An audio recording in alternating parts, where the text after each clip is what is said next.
said, "If you'll get this going, I'll work on his IV, and we need to repeat his blood pressure." I stepped to the other side of the stretcher and began asking Mr. Shays about his chest pain.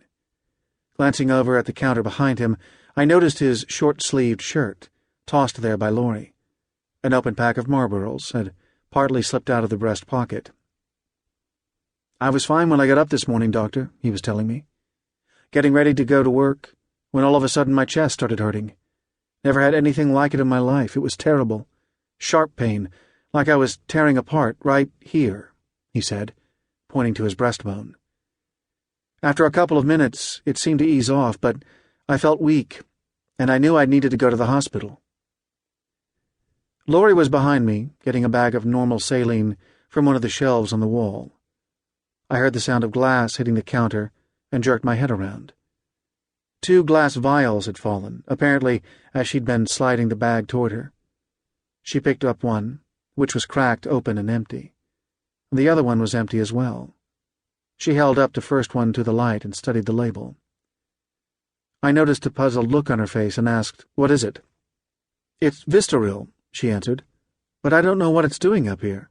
Why would—" 70/50, Jeff called out with an edge in his voice. I turned back to the stretcher and said to Laurie, "Let's get that line going." She tossed the vials into a nearby trash can, grabbed her IV supplies, and quickly turned to Mr. Shays. "I'm right here." One of our techs hurried into the room, pushing our EKG machine. "Can I get in there and get this done?" she asked, looking over at Jeff. "Yeah," he answered, checking the patient's BP again. He inflated the cuff and slowly released it, listening carefully. "Still 70/50. "Are you having any pain now?" I asked Ernest. "No pain, Doctor. I just feel weak and a little lightheaded." "Do you want this wide open?" Laurie asked me, having started the IV and now adjusting the flow rate. "And my legs are getting numb," Shays added, looking up at me. I looked over at the monitor. His heart rate was in the 80s and regular. Then I glanced down at the EKG that was printing and just starting to be spit out of the machine. It looked normal, with no evidence of any acute injury. "I can barely feel them," Ernest said again, rubbing the tops of his thighs. He was remaining calm, which was more than I could say about myself. He was in trouble, and I was beginning to fear the worst. "We need a portable chest X-ray stat," I directed Jeff, looking over at him and seeing his worried brow furrowed. He was feeling for ephemeral pulse and nodded his head. "Faint, but I can feel it," he told me. "And I'll get Amy on that X-ray," he added, stepping toward the doorway. "Wide open on those fluids," I told Laurie. "And we need to get lab in here, now. The routine stuff, but we're going to need to type and cross for some blood, too." She glanced at me, a question in her eyes. "Is it my heart, Dr. Lesslie?" Ernest asked me. "Am I going to die?" I stopped what I was doing and looked down into Mr. Shays' eyes. He was afraid, and I needed to be honest with him. If I was right, it wasn't his heart, but he was in real trouble.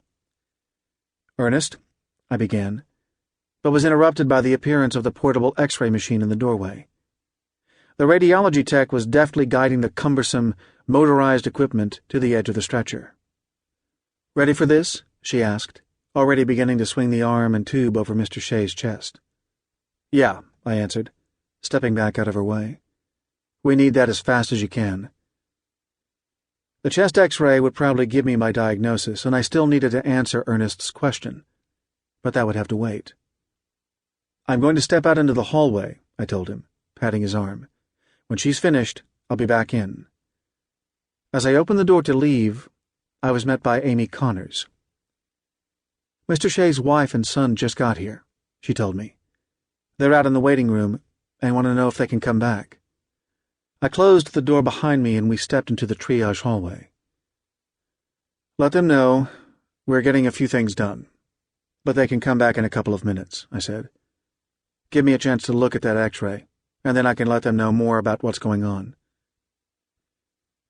A few minutes later, standing in front of the view box, I had my answer. Ernest Shays' chest X-ray was clearly abnormal, with a markedly widened mediastinum. This was the central part of his chest, which contained his heart, but also his major blood vessel, the aorta.